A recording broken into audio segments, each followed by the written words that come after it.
7 o'clock. Walang pasok. Tara. Mangisda tayo. Yan. Mangisda tayo. Initin natin yung kape. Para baunin. Ito natin yung gamit. Mangisda.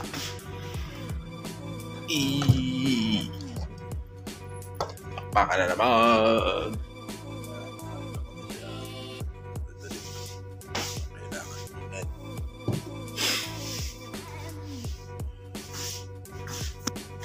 Check.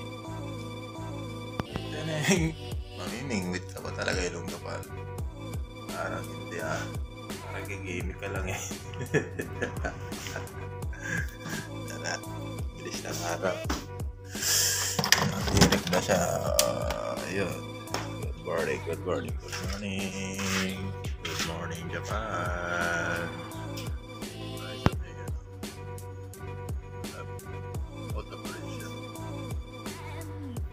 Kalagitnaan. Sa Tonigawa. Ang linis. Pinutol lahat nila yung mga damong mahaba. Hindi na siya masukal. Kagod talaga mga hapon. Pero dun pa tayo. Dun sa meron pang tulay na maliit. Lalampas pa tayo dun. Ito bawal dito mamingwit. Yan yung lugar. Dito marami nangingisda. Ayun mga hapon. Dami nila. Wala rin trabaho ngayon. Holiday kasi. Kaya dami. Tayo isda. Medyo maano yung tubig kasi umulan nung Sabado. Medyo konting linaw lang. Umpisa na natin. Pwesto na tayo doon. Malapit sa Manila. Lalo na malamig doon. Tayo sa mall.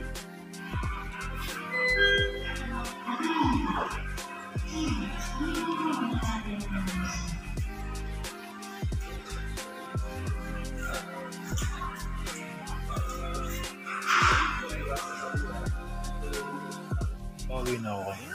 Binigyan ako ng hapon ng isda. Nakita niya kasi na pamahuli. Wala naman kasi ako yung weights para makapuli. Iba yung ginagamit nilang pa. Salamat sa iyo. Tomodachi Apo.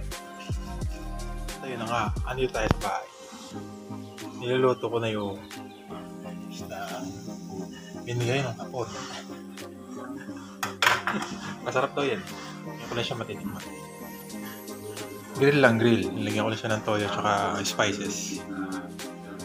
Yan na siya. Tatakimasu! Tatakimasu!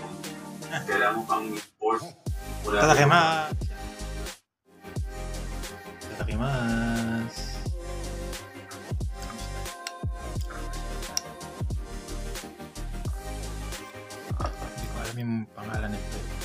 Ito na ito na nagpaparma.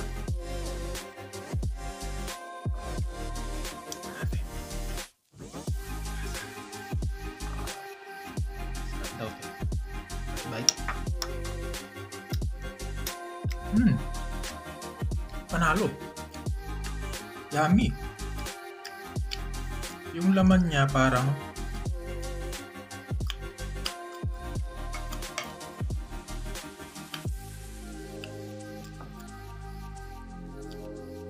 matingit. Parang pareha sa tilapia. Masarap. Saka hindi siya malansa. Kaya nagustuhan ng hapon. Ayaw ng hapon na malalansang isda. Ayaw nila yun. Yung tilapia, ayaw nila dun. Ano daw? Kusay. Tsaka masoy. Kusay, mabaho.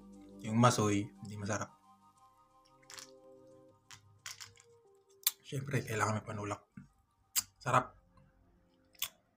Sarap eh. Maulit. At bibili ako nung pamakin. Tsaka yung weights. Kailangan dyan sa pamimigay niyan. Iba yung style nila sa fishing. Tapos na yung aking pangisda itong araw na to.